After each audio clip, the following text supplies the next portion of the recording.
આપ સર્વોને હેતપૂર્વક જય શ્રી સ્વામિનારાયણ। આજની સત્સંગ કથા વાર્તા નિજ મંદિર સાવરકુંડલા। આજની સત્સંગ કથા વાર્તામાં આપણે શ્રીમદ સત્સંગી જીવનની કથા સાંભળશું। અધ્યાય 19।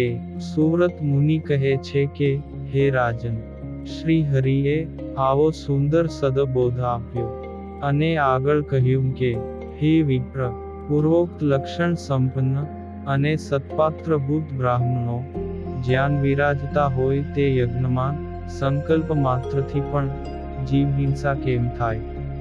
વધને અર્થે બાંધેલા અને તેથી જ આક્રોશ કરતા નિર્દોષ પ્રાણીઓને જોઈને કરુણાથી મારા અંતરમાં ખેદ થાય છે। વ્રીહી આદિ અન્ન, દૂધ, દહીં, ઘી વગેરે રસોથી તમે યજ્ઞ કરો, અને તેવા સાત્વિક યજ્ઞના અનુષ્ઠાનથી દેવતાઓ તૃપ્ત થશે। દેવો સાત્વિક હોવાથી સ્વર્ગમાં વસે છે, અસુરો તામસી હોવાથી પાતાળમાં વસે છે, મનુષ્યો રાજસી હોવાથી પૃથ્વી લોકમાં વસે છે। શાસ્ત્રમાં એમ વર્ણવ્યું છે કે, હે બ્રાહ્મણ, અસુરો તામસી હોવાથી તેમને મદ્ય તેમજ માંસ પ્રિય લાગે છે, દેવતાઓ સાત્વિક હોવાથી તેમને વ્રીહી આદિક અન્ન પ્રિય લાગે છે। આપતકાળ વિના મદ્ય તેમજ માંસથી દેવોનું પૂજન કરવું એ ઉચિત નથી। અન્નાદિકનો સર્વ પ્રકારે અભાવ વર્તતો હોય તેવા આપતકાળના સમયમાં મદ્ય માંસથી પૂજન કરવામાં દોષ નથી। તમારી પાસે ધન ધાન્યની સમૃદ્ધિ છે, તેથી કોઈ જાતનો આપતકાળ નથી, છતાં તમે લોક અને શાસ્ત્રમાં નિંદિત હિંસામય યજ્ઞનું અનુષ્ઠાન કરો છો, તે યોગ્ય નથી। હે કુબેરજીત, આક્રંદ કરતા પશુઓને મુક્ત કરો અને ખીર આદિક સાત્વિક હવ્યથી યજ્ઞનું અનુષ્ઠાન કરો, તો જ હું અહીં રહીશ। સુવ્રત મુનિ કહે છે, હે રાજન, શ્રી હરિનું વચન સાંભળી કુબેરજીતનું મન સંશયયુક્ત બન્યું, તેમજ સાત્વિક પ્રકૃતિના કેટલાક બ્રાહ્મણોએ શ્રી હરિની વાત સત્ય માની।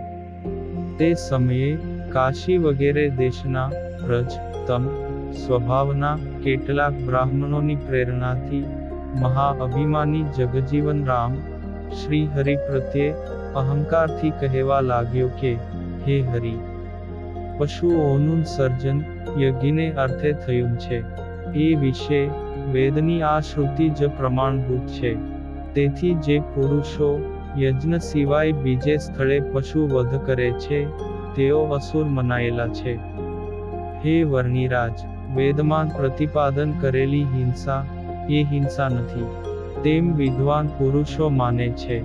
તે હેતુથી પૂર્વે રાજા મહારાજાઓએ હજારો હિંસામય યજ્ઞોનું અનુષ્ઠાન કર્યું છે। પુરાતન વૈદિક પરંપરાને મિથ્યા કરવા માટે કયો પુરુષ સમર્થ છે? તેથી અમે વેદોક્ત પરંપરાથી જ હિંસામય યજ્ઞ કરીશું। સુવ્રત મુનિ કહે છે કે, હે રાજન, વેદના તાત્પર્યને નહીં સમજતા અને તેથી જ હિંસામય યજ્ઞમાં જ રુચિ ધરાવતા જગજીવનનું વચન સાંભળીને ભગવાન શ્રી હરિ તેનું હિત થાય તેવાન વચનો ફરી ફરીને કહેવા લાગ્યા કે, હે વિપ્ર, વેદનું તાત્પર્ય હિંસામાં નથી, પણ પોતાના રાગથી સ્વીકારેલી હિંસાના સંકોચમાં રહેલું છે। રાજસી અને તામસી વૃત્તિને વરેલા મનુષ્યોની જીવહિંસામાં સહજ પ્રવૃત્તિ રહેલી છે, પણ તેમાં વેદના વિધિ વાક્યો પ્રેરણા રૂપ નથી। હે વિપ્ર, વેદનું તાત્પર્ય એ છે કે, જો તમને હિંસામાં રુચિ હોય તો તે હિંસા યજ્ઞને વિશે કરો। આ પ્રમાણે કહીને વેદ હિંસાનો સંકોચ કરે છે। વેદનું સંપૂર્ણ તાત્પર્ય ધીરે ધીરે હિંસાની નિવૃત્તિને અર્થે જ રહેલું છે। તેનો નિર્ણય શ્રીમદ ભાગવતમાં સ્પષ્ટપણે કરવામાં આવ્યો છે। તે હું તમને સંભળાવું છું, તેનું તમે સાવધાન થઈ શ્રવણ કરો। લોકમાં મનુષ્ય માત્રને મૈથુન, મદિરા, માંસના સેવનમાં જ સહજ રાગ હોવાથી તેવી પ્રવૃત્તિ થાય છે. પણ તેમાં શાસ્ત્રની પ્રેરણા કારણરૂપ નથી. તેમની વ્યવસ્થા વિવાહ, યજ્ઞ અને સૌત્રામની યાગમાં કરવામાં આવી છે. પણ તેનું તાત્પર્ય તો તેના થકી ધીરે ધીરે નિવૃત્ત થવું એ જ છે. કામ્ય કર્મના વિધાનના અભિપ્રાયને નહીં જાણતા અજ્ઞાની મનુષ્યોના શિક્ષણને અર્થે વેદ પરોક્ષ રીતે કામ્ય કર્મની નિવૃત્તિનું દિશા સૂચન કરે છે. જેમ પિતા બાળકને કડવી ઔષધિનું પાન કરાવવા માટે મધુર પદાર્થની લાલચ આપે છે, તેમજ વેદ કામ્ય કર્મની નિવૃત્તિને અર્થે સ્વર્ગાદિક ફળની પ્રાપ્તિ માટે યજ્ઞાદિક કર્મોનું વિધાન કરે છે. તેથી તમે વેદને હિંસાના સમર્થન કરનારા ક્યારેય ન માનો, અને જે માને છે તેને અનિવાર્યપણે અનર્થોની પરંપરા ઉત્પન્ન થાય છે. તેમાં જરા પણ સંદેહ નથી. હે વિપ્ર, પૂર્વે ગગનમાં ગતિ કરતા ઉપરિચર વસુ નામના રાજા થયા. હિંસામય યજ્ઞ કરનાર દેવો અને તેનો નિષેધ કરનારા ઋષિઓએ સાથે મળીને તેને પોતાના સંશય વિશે પ્રશ્ન કર્યો કે, હે રાજન, વેદનું તાત્પર્ય હિંસા પરત્વે છે કે અહિંસા પરત્વે? આ પ્રમાણે જ્યારે પૂછ્યું ત્યારે ઇન્દ્રનો પક્ષ લઈ વેદોનું તાત્પર્ય હિંસા પરત્વે છે એમ બોલ્યા. અને આટલું બોલતાની સાથે જ આકાશમાંથી ધરતી પર પડ્યા. આ રીતે અંતરિક્ષમાં વિહાર કરતા ઉપરિચર વસુ તે જ ક્ષણે અધોગતિને પામ્યા. એમની કથા વાયુ પુરાણ, મત્સ્ય પુરાણ અને મહાભારતને વિશે વિસ્તારપૂર્વક વર્ણવેલી છે. હે વિપ્ર, વેદનું તાત્પર્ય હિંસા પરત્વે હોય તો વેદ હિંસાનું પ્રતિપાદન કરે છે એટલું કહેવા માત્રથી ઉપરિચર વસુનું પૃથ્વી પર તત્કાળ પતન કેવી રીતે સંભવે? તેથી તમે વેદને હિંસાની નિવૃત્તિ પરત્વે જાણો. આ પ્રમાણે શ્રી હરિએ કહ્યું. તે સાંભળીને જગજીવન ક્રોધથી બળવા લાગ્યો અને શ્રી હરિ ઉપર ફરી આક્ષેપ કરવા લાગ્યો. યજ્ઞ કરનાર પુરુષ યજ્ઞમાં મંત્રના સંસ્કાર પૂર્વક જે પશુઓનો વધ કરે છે તે પક્ષુ તિર્યગ યોનિમાંથી મુક્ત થઈ સ્વર્ગમાં દેવતા થાય. આ વાત પણ વેદમાં પ્રસિદ્ધ છે. હે વર્ણી, માટે યજ્ઞમાં કરવામાં આવતી હિંસા એ એક પ્રકારનો ધર્મ જ છે. તેને વિદ્વાનોની સભામાં અધર્મના સ્વરૂપે પ્રતિપાદન કરવું એ તમારા જેવા મહા પુરુષોને શોભતું નથી. યજ્ઞના શેષભૂત પ્રસાદનું ભક્ષણ કરતા પુરુષો સર્વ પાપ થકી મુક્ત થાય છે. આ પ્રકારે યજ્ઞના શેષભૂત માંસનું ભક્ષણ કરવામાં ભગવદ્ ગીતાનું વચન પ્રમાણભૂત છે. સુવ્રત મુનિ કહે છે કે, હે રાજન, યજ્ઞના અનુષ્ઠાનનો દંભ કરનાર, માંસપ્રિય તથા અધર્મને ધર્મ માનનારા જગજીવનનું વચન સાંભળીને શ્રી હરિ કહેવા લાગ્યા કે, હે વિપ્ર, યજ્ઞમાં પશુનો વધ કરવો એ કેવળ તમારા એકલાનો જ અભિપ્રાય છે, પણ સત્પુરુષોનો મત નથી. કારણ કે ધર્મનું ફળ સુખ અને અધર્મનું ફળ દુઃખ છે. હે વિપ્ર, શ્રીમદ ભાગવતમાં દેવર્ષિ નારદે યજ્ઞમાં પશુના વધરૂપ કર્મનું ફળ દુઃખ જ છે એમ પ્રતિપાદન કર્યું છે. તે હું તમને કહું છું.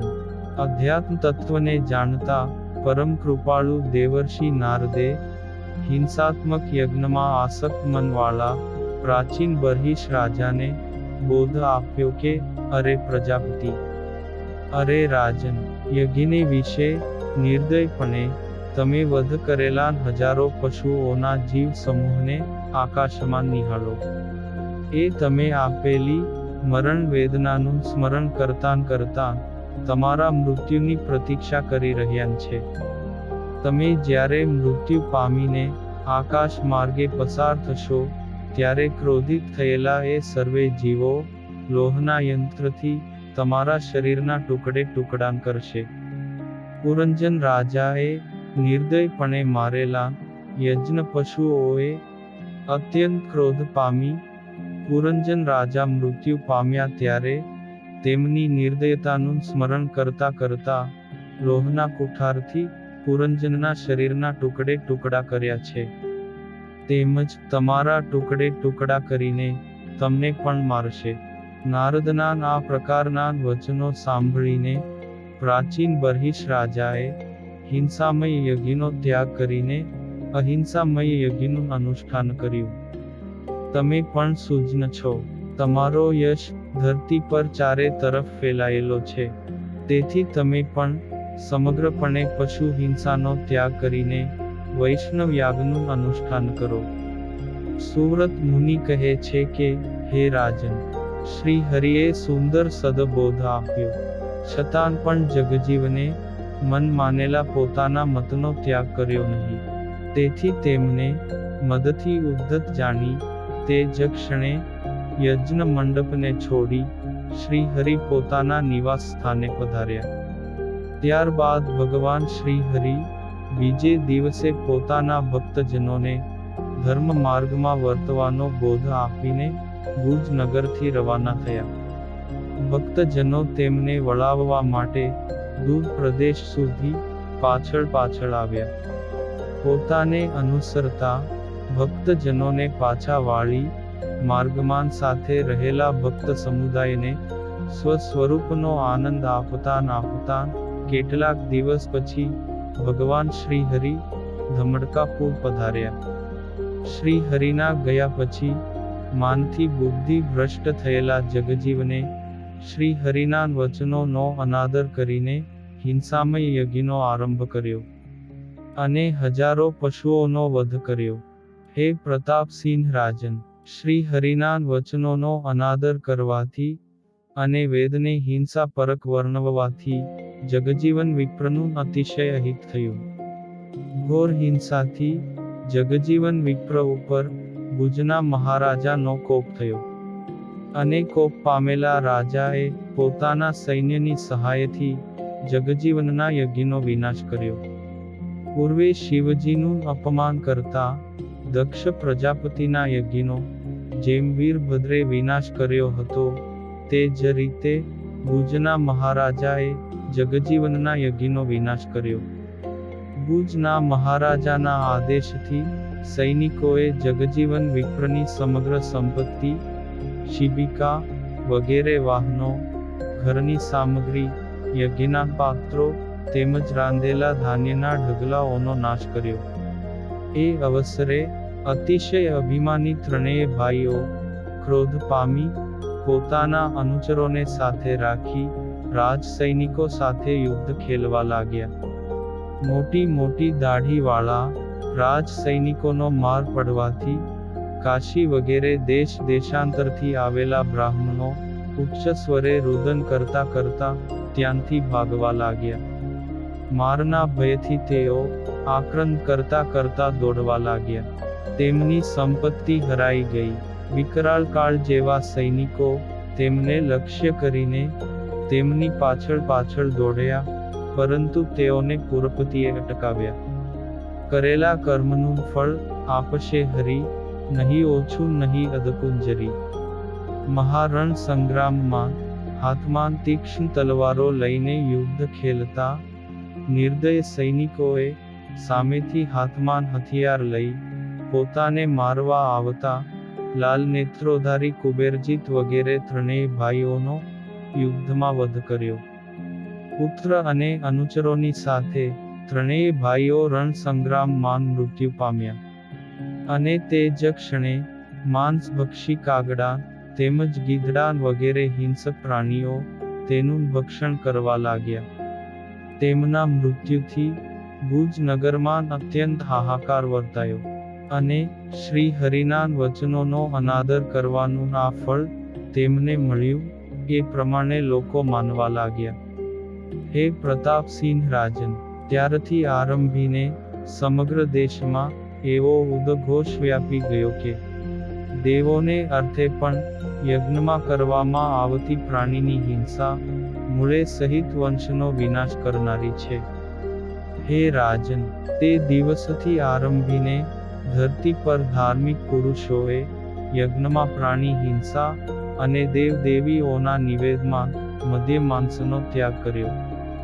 હે રાજન, આ પ્રકારે હિંસાત્મક યજ્ઞરૂપ કર્મનો વિનાશ કરતા શ્રી હરિનો પ્રતાપ ધરતી ઉપર ચારેય તરફ ફેલાયો અને ભક્તિ, જ્ઞાન, વૈરાગ્ય વગેરે પરિવારે સહિત ધર્મનું પોષણ થયું. તેથી ધર્મદેવ અતિશય આનંદ પામ્યા. ઇતિ શ્રીમદ સત્સંગી જીવને નારાયણ ચરિત્રે ધર્મશાસ્ત્રે દ્વિતીય પ્રકરણે હિંસામય યજ્ઞોનો નિષેધ કરી અહિંસામય ધર્મનું સ્થાપન કર્યું. એ નિરૂપણ નામે 19મો અધ્યાય સંપૂર્ણમાં. અને હવે પછીની કથા વાર્તા આપણે આગળના ભાગમાં સાંભળશું. અત્યારે આપ સર્વોને ભાવથી જય શ્રી સ્વામિનારાયણ.